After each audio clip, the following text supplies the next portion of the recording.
Okay, Rowan. How you doing? Little mid-bar mitzvah check-in.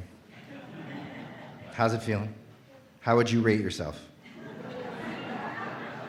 5,000. I'm gonna give an A+ so far, I'm gonna say. I have a serious question for you. Rowan, how long did it take for you to learn to read the Torah? Like months? 6, 9? How long have you been working in order to learn to read the Torah? With Sue, right? With Sue Marks.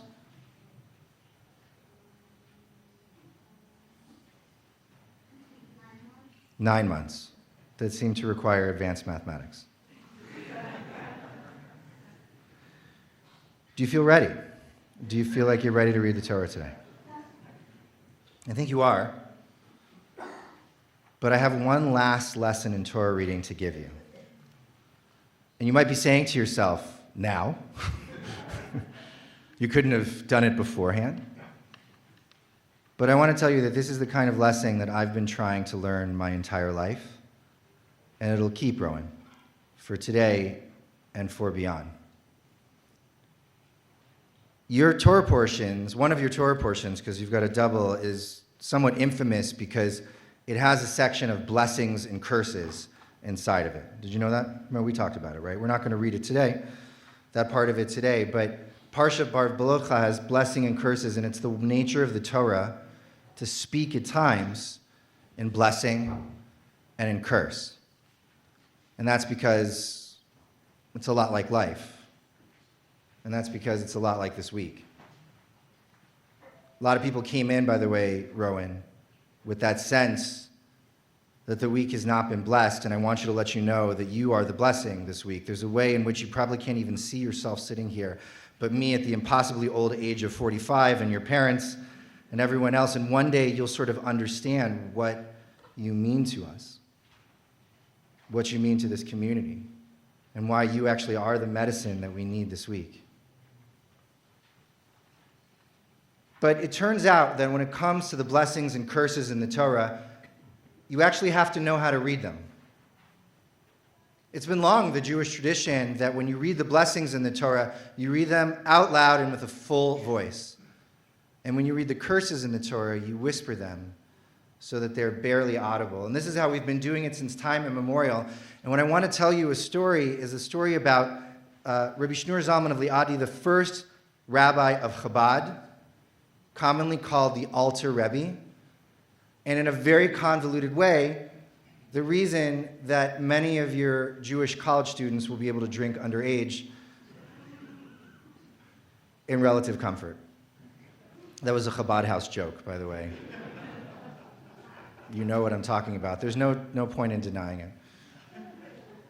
It was the Alter Rebbe's custom that every year when the Tochacha came, that's what we call the curses, Rowan, the Tochacha, the rebuke or the admonition, because when we speak about curses and blessings in the Torah, we're not talking about things that will happen. We're talking about things that could happen, depending on the choices that we make as human beings.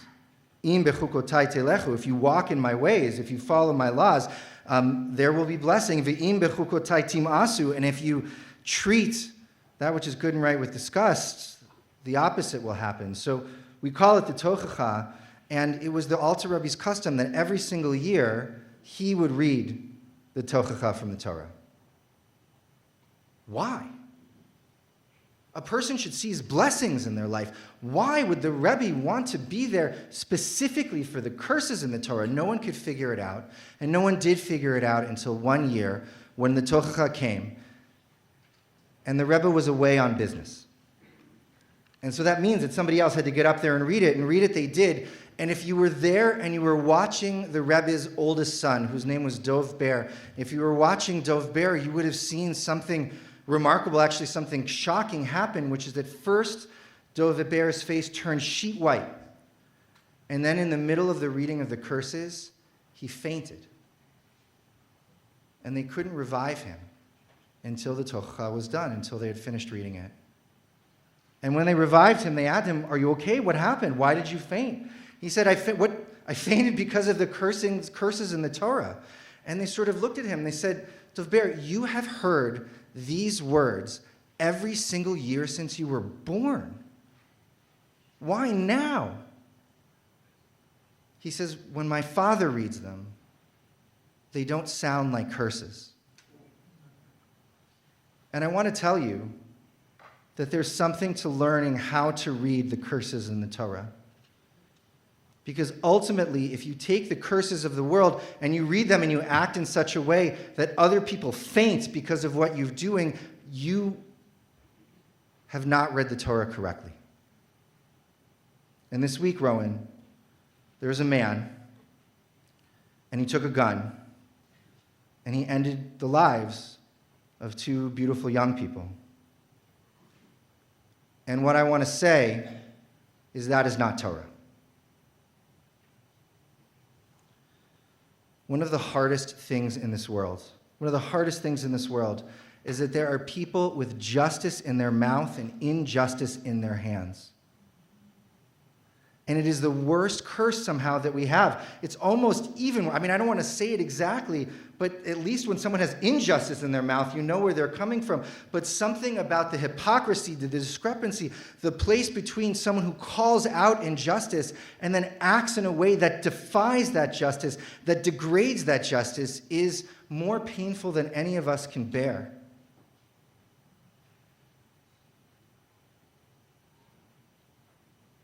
So many people think that they're doing the right thing, Rowan. They've read the Torah. They know the scriptures. They've read their holy books. They stand up at protests and they say words, and they are assured that they are words of righteousness and words of correctness. They're words that many of us have repeated. They're words that are close to our heart. They're words of justice and they're words of righteousness, and then they go off and they do the exact wrong thing. And how can that be? Look, it turns out that reading the Torah isn't as simple as it seems. And that's because we're not as simple as we seem, because our souls are complicated, and because we have many, many rooms inside of us. And the problem is that so often what we do is we get misled by our sentiments towards justice, and then there's some part of us that creeps us inside of us and whispers to us and leads us astray, and it says it is right for the sake of what it is that you want to do that is right, to do it in a way that is not right. And when you see those people, Rowan, I want you to know that they need an extra lesson in Torah.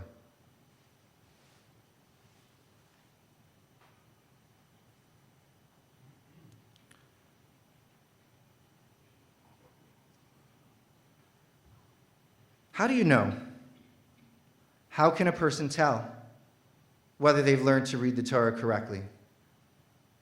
How do they know whether they've got it right? Lots of people, lots of different opinions, lots of impassioned sentiment out there, lots of inflamed rhetoric, lots of people to tell you that the worst things in the world are right and the rightest things in the world are wrong. Lots of opinions.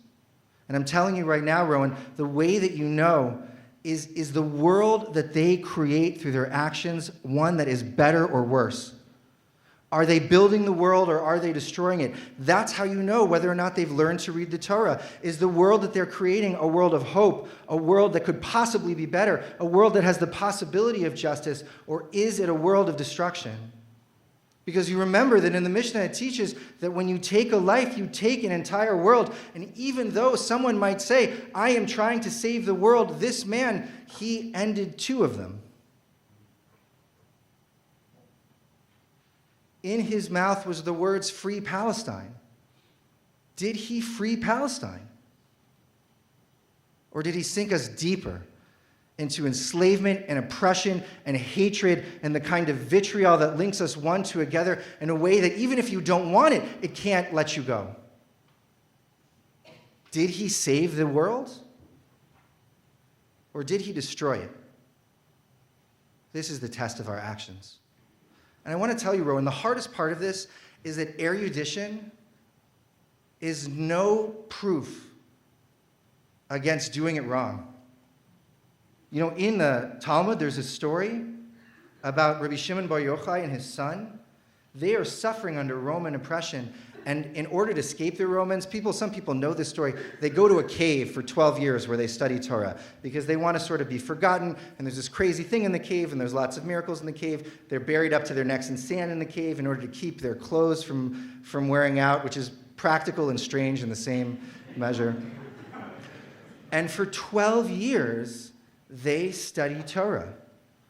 And the minute they come out of the cave after 12 years, they are so filled with judgment of their fellow human beings that they can't look anywhere but that they set it on fire. And the voice of the Holy One comes out from heaven and says, "Did you come out of the cave to destroy my world? Get back inside." Because what I'm not talking about is a book learning, and what I'm not talking about is a philosophical learning or a theoretical learning. I'm talking about a heart learning. I'm talking about a soul learning. I'm talking about a whole kind of learning. The way that you know that a person has definitely got this is because their actions build the world, that people find love through what they do, that they gesture towards a future and they don't just mire us in a past. It's the hardest thing in the world to do. And in this moment, the most necessary. And the only way to do it is to read the Torah over and over and over and over again, even with a twinge of fear in your heart, in which you ask yourself, have I understood correctly? Am I doing right? Will my actions lead to a better world?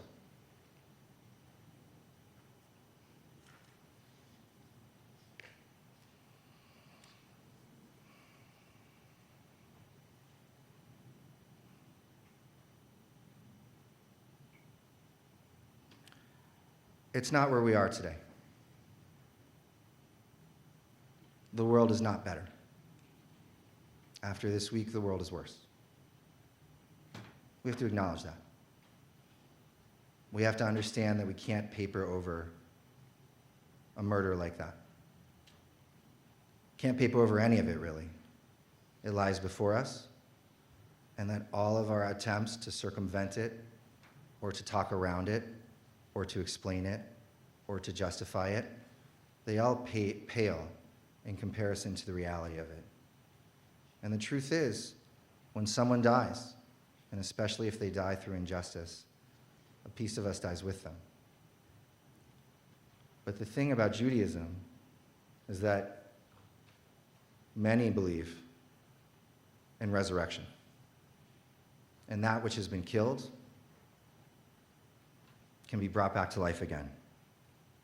I have to quail when I say this in a Reconstructionist synagogue that explicitly has removed this from the Siddur, and that's okay. But for a moment, I want you to remember a teaching that does not conflict in any way. Hope springs eternal, and there is no way ultimately to kill our spirit. Rowan, I think of every bar mitzvah as a kind of a reckoning. I know you do too, but that's not what I mean. I mean a reckoning for me, for us, a kind of state of the union, you know? How are we doing? How are we in the world? How is the world in us? And what a week. And so I wish that we had done better by you. I wish that we had taught you what you needed to know to step out into this crazy world. I wish we had actually kept it better and treated each other better, and been to a place that I was when I was your age, in which things we're looking towards hope instead of we're holding on to hope. But the thing about the Torah is that we start it over every year, and we read it again and again and again and again. And so can you. And so even if you feel like we are lost, and you don't feel like then you know the way that it is that we need to go, I ask you simply to crack open the Torah again and to start over. The longevity of our people and the power of our traditions let us know that we have the ability to reach for something greater and higher. And though our souls are complex creations, only human beings can do the wrong thing for the right reasons. Nonetheless, the teaching is that our souls are connected not only to the Most High, but one to another. And so in your soul, according to the Baal Shem Tov, is a pocket that's connected to everybody else in this world. And when you read the Torah, reach for that.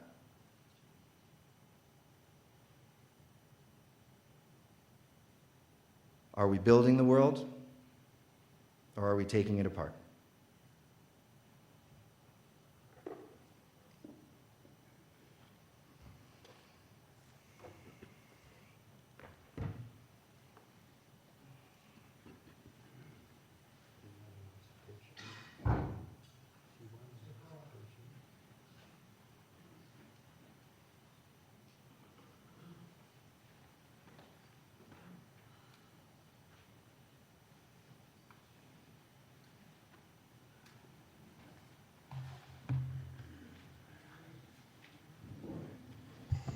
Take a breath if you would.